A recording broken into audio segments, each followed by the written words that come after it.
প্রিয় এইচএসসি শিক্ষার্থীরা, গত ক্লাসে আমরা ভেক্টরের বেসিক কিছু কনসেপ্ট নিয়ে আলোচনা করেছিলাম এবং আমরা দেখিয়েছিলাম যে ভেক্টর রাশিকে যদি আমরা যোগ করতে চাই সেটাকে কিন্তু আমরা সাধারণ নিয়মে যোগ করতে পারি না।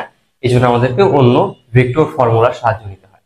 তো আজকে আমরা এই জিনিসটাই দেখবো যে দুটি ভেক্টর রাশিকে আমরা কিভাবে যোগ করতে পারি এবং সেই ফর্মুলাগুলো কি কি হবে এবং সেটা নিয়ে আমরা একটা সমস্যার সমাধান করবো। তো চলো শুরু করা যাক। তোমরা এখানে দেখতে পাচ্ছ যেখানে আমরা দুটো ভেক্টর দিয়েছি, এই ভেক্টরটাকে আমরা বলছি পি ভেক্টর, এটাকে বলছি আমরা কিউ ভেক্টর। এখন এভাবে চিন্তা করো যে এখানে একটা বস্তু আছে যেটাকে আমরা এইদিকে একটা বল দিয়ে টানছি এবং এইদিকে আরেকটা বল দিয়ে টানছি। তো একটা বস্তুকে যদি দুই দিকে দুইটা বল দিয়ে টানা হয় তাহলে আলটিমেটলি বস্তুটার যে দুইটা বলের যোগফল, সেই যোগফলটা কোন দিকে হবে? বুঝতে পারছো যেটা অবশ্যই দুইটা বলের মাঝখান দিয়ে চলে যাবে। তো এই জন্য আমরা ভেক্টরের সামান্তরিক সূত্রে বলছিলাম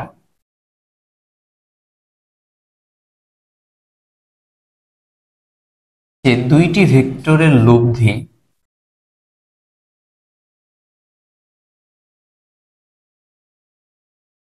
লব্ধি বা যোগফল সামান্তরিকের কর্ণ দিয়ে চলে যাবে।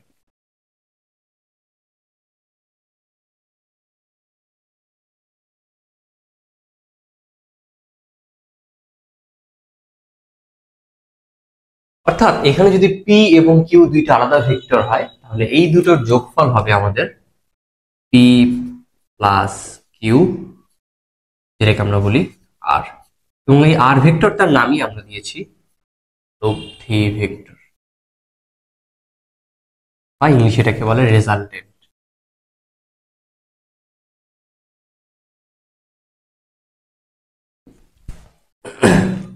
আচ্ছা, তো আমরা বুঝতে পারলাম যে দুইটা ভেক্টর যদি দুই দিকে কাজ করে এভাবে, তাহলে দুইটা ভেক্টরের যোগফলটা আসলে দুইটা ভেক্টরের মাঝখান দিয়ে চলে যায়।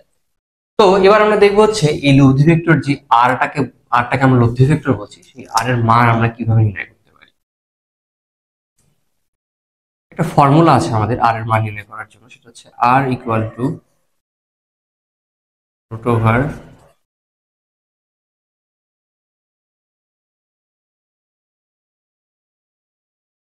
আলফা। তো দেখতে পাচ্ছি এখানে আমরা একটা ফর্মুলা লিখেছি, এই ফর্মুলাটা দিয়ে মেইনলি আমরা দুইটি ভেক্টরের যোগফল বা দুইটি ভেক্টরের লব্ধি বের করতে পারি। তবে এখানে একটা শর্ত আছে, শর্ত হচ্ছে অবশ্যই পি এবং কিউ ভেক্টরকে দুটোকে কিন্তু বহির্মুখী হতে হবে। অর্থাৎ এটা যদি একটা বস্তু চিন্তা করি আমরা, তাহলে বস্তু থেকে বাইরের দিকে বের হতে হবে পি এবং এখান থেকেও বাইরের দিকে হতে হবে কিউ। যদি কোনো ভেক্টর ভিতরের দিকে কাজ করে তাহলে সেটাকে আমরা গত ক্লাসে দেখিয়েছিলাম যে আমরা বর্ধিত করে এরপরে দুইটা ভেক্টরকে দুই দিকে নিয়ে আমরা উপলব্ধিটা বের করতে পারি। যেমন এক্সাম্পল হিসেবে আমরা দিয়েছিলাম যে ধর এটা একটা বস্তু, এটার উপর এই দিক বরাবর একটা বল কাজ করছে, যেটাকে আমরা পি বললাম, একটা বল এই দিকে কাজ করছে, যেটাকে আমরা কিউ বলছি। তাহলে দেখো একটা ভেক্টর এখানে বাইরের দিকে চলে যাচ্ছে এবং অন্য আরেকটা ভেক্টর ভিতরের দিকে চলে আসছে। তাহলে আমাদের যেটা করতে হবে এই ভেক্টরটাকে রিপ্লেস করে এখানে নিয়ে আসতে হবে। এখন আমরা যেটা করব, আমরা এটাকে পি এবং এটাকে কিউ ধরে সামান্তরিক বিল্ড আপ করবো এবং এটার লব্ধি বের করবো। তাহলে এতক্ষণ নিশ্চয়ই বুঝতে পারছো যে আমাদের দুটো ভেক্টরের যোগফল বা লব্ধি আমরা কিভাবে বের করতে পারি। আচ্ছা, এবার আসা যাক যে লব্ধি নিজেও যেহেতু একটা ভেক্টর, দেখতে পাচ্ছ তোমরা, আমরা কিন্তু এই সূত্রের মাধ্যমে শুধুমাত্র এই আর ভেক্টরটার মান নির্ণয় করতে পারি। কিন্তু আমরা জানি যে ভেক্টর রাশির ক্ষেত্রে শুধু মান হলেই হয় না, সাথে একটি দিকেরও প্রয়োজন হয়। তাহলে আমরা এটাকে বলতে পারি ভেক্টরের মান বা লব্ধি ভেক্টরের মান। লব্ধির লব্ধির মান আসলে আমরা এই সূত্রটা দিয়ে বের করতে পারি। এবার যদি আমাদেরকে জিজ্ঞেস করা হয় লব্ধির দিক কোথায় হবে,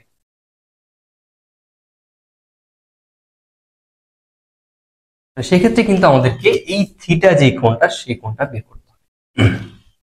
এই কোণটা বের করার জন্য আমাদের একটা ফর্মুলা আছে, ফর্মুলাটা আমরা দেখি। ফর্মুলাটা হচ্ছে tan theta equal Q sine alpha divided by plus Q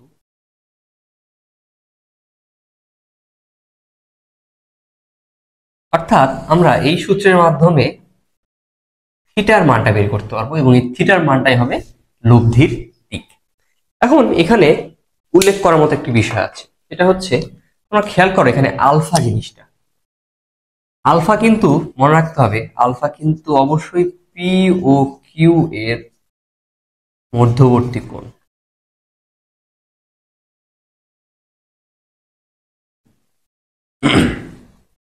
এবং থিটাটা মনে রাখতে হবে, থিটাটা অবশ্যই পি ও আর এর মধ্যবর্তী কোণ।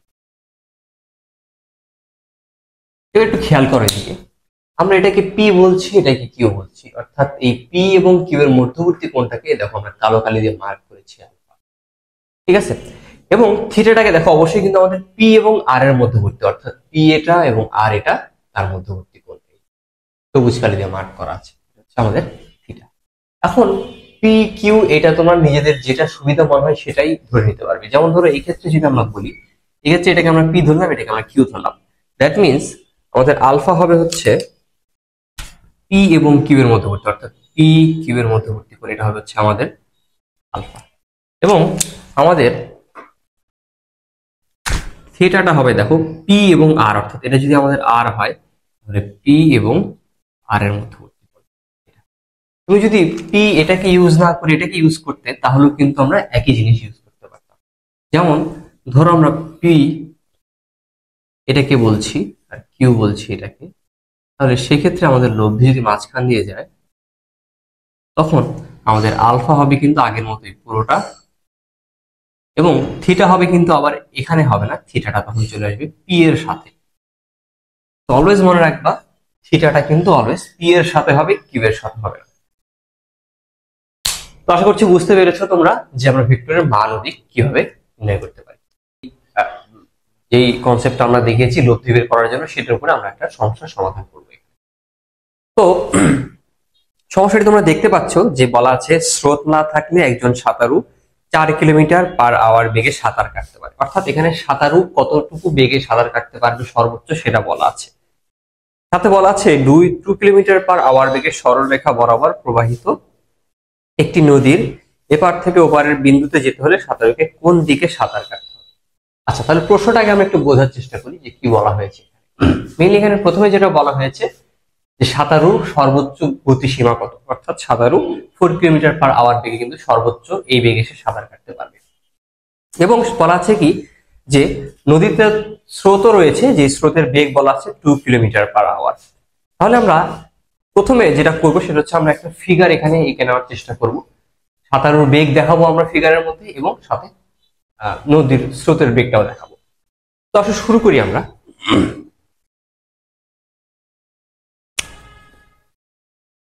বলা আছে ধরো এটা হচ্ছে আমাদের নদীটা,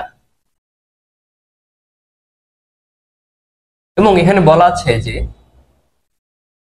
স্রোতের বেগ বলা আছে 2 কিলোমিটার/আওয়ার। তাহলে আমরা জানি স্রোত কিন্তু অলওয়েজ এদিক থেকে এদিকে অথবা এদিক থেকে এদিকে প্রবাহিত হয়।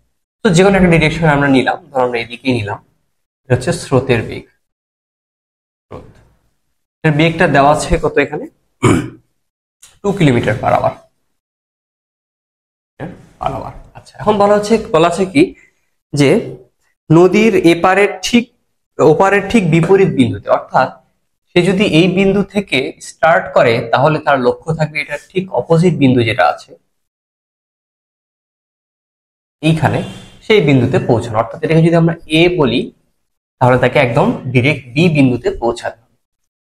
আচ্ছা, এবার খেয়াল করো যদি এখানে সাঁতারু যদি এই বিন্দুকে টার্গেট করে যদি সে এইদিকে সাঁতার কাটা স্টার্ট করে, তাহলে চিন্তা করো স্রোত কি করবে, তাকে এদিক থেকে ধাক্কা দিবে।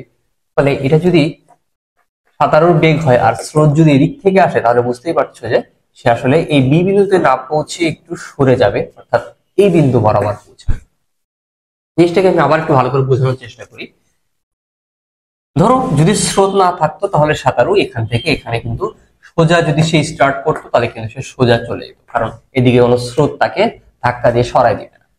আর যেহেতু স্রোত আছে তাহলে সে যদিও এদিকে যাওয়ার ট্রাই করতেছে, কিন্তু স্রোতের ধাক্কার কারণে সে আসলে সোজা না পৌঁছে একটু বাঁকানো কোনো একটা এই পয়েন্টে হয়তো পৌঁছাবে। আচ্ছা, তাহলে এবার চিন্তা করো যদি আমরা এই জিনিসটা না চাই, আমরা যদি চাই যে না তার পৌঁছানোর বিন্দুটা এখানে না হয় এখানেই হইতে হবে। তাহলে আমাদেরকে কি করতে হবে? যেটা করতে হবে সেটা হচ্ছে আমাদের অবশ্যই নৌকাটাকে বা সাঁতারুকে এদিক দিয়ে সাঁতার না কেটে একটু এই অ্যাঙ্গেলে সাঁতারটা কাটতে হবে। তাহলে সুবিধাটা কি? কমন সেন্স দিয়ে জিনিসটা বোঝা যায় যে যদি এদিকে সে সাঁতার কাটার ট্রাই করে তাহলে স্রোত তাকে ধাক্কা দিবে, ধাক্কা দিয়ে সরাই দিয়ে তাকে আলটিমেটলি বি পয়েন্টে নিয়ে আসবে।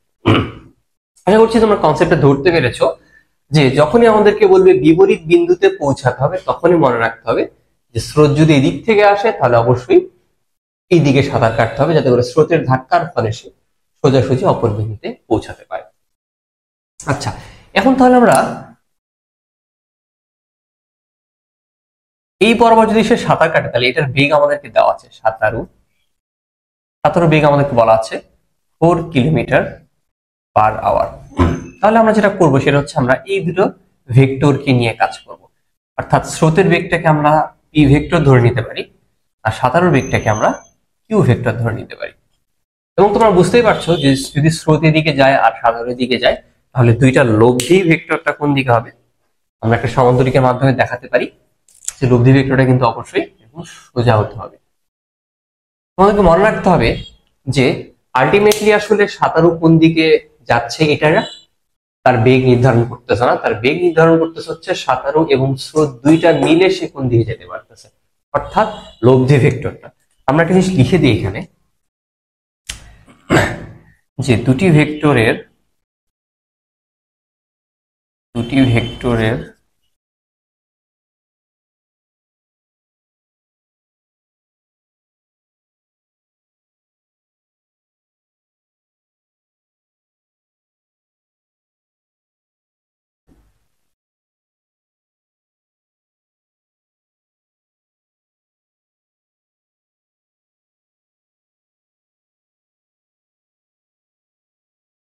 এই লাইনটা অলওয়েজ তোমরা মাথায় রাখবে।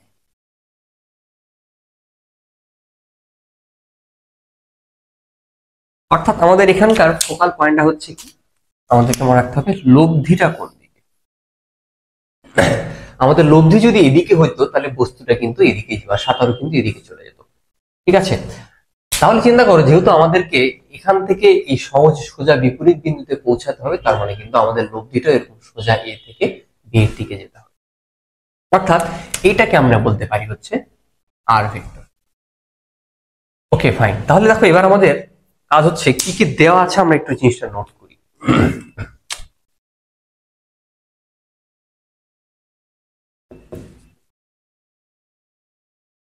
দেওয়া আছে পি এর মান দেওয়া আছে কত এখানে 2 কিলোমিটার পার আওয়ার, কিউ এর মান আমরা ধরে নিচ্ছি 4 কিলোমিটার পার আওয়ার। আমাদের কিন্তু আরও দেওয়া নেই, আমাদের কিন্তু আলফাও দেওয়া নেই, আমাদের থিটাটা দেওয়া আছে। তোমাদের নিশ্চয়ই মনে থাকবে যে আমরা একটু আগে বলেছিলাম গত ক্লাসে যে থিটাটা কিন্তু অলওয়েজ পি এবং আর এর মধ্যবর্তী কোণটা। ঠিক আছে, তাহলে খেয়াল করো যে এটা হচ্ছে পি আর এটা হচ্ছে আর। তাহলে আমরা এখান থেকে চোখের দেখায় বুঝতে পারছি যে এইখানে যে কোণটা আছে সেটা আসলে একটা 90 ডিগ্রি কোণ। অর্থাৎ আমাদের এক্ষেত্রে থিটার ভ্যালুটা আসলে 90। এবং যেহেতু আমাদের আলফা কোণটা হচ্ছে পি এবং কিউ এর মধ্যবর্তী, দ্যাট মিনস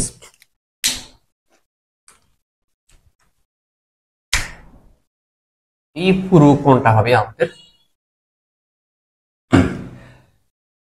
আশা করছি জিনিসটা তোমরা ধরতে পেরেছো। তো আমরা তাহলে যে মানগুলো দেওয়া আছে সেই মানগুলো আমরা ইউজ করে আমরা আসলে এই আলফার মানটা বের করার চেষ্টা করবো। যেহেতু আমাদের কোশ্চেনে বলা হয়েছে কোন দিকে কত বেগে সাঁতার কাটতে হবে, তাহলে আমরা এই কাজটাই করার চেষ্টা করব। দেখো আমাদের সূত্র আমাদের জানা আছে যে আর সমান, আমাদের বেগ চাইনি যেহেতু আমাদের দিকের সূত্রটা কোন দিকে যেহেতু বলেছে দিকেরটা আমরা আগে বের করে নিই। tan theta equal Q sine alpha divided by P plus Q cos alpha. তাহলে এখান থেকে আমরা tan থিটার যে মানটা tan 90 বসিয়ে দিলাম, কিউ জানা আছে আমাদের 4,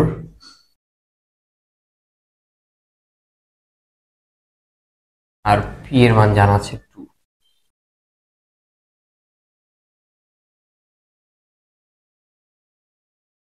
এখন আমরা জানি cos 90 এর মান কিন্তু অসংজ্ঞায়িত, অর্থাৎ অসংজ্ঞায়িত মানকে আমরা লিখতে পারি 1/0।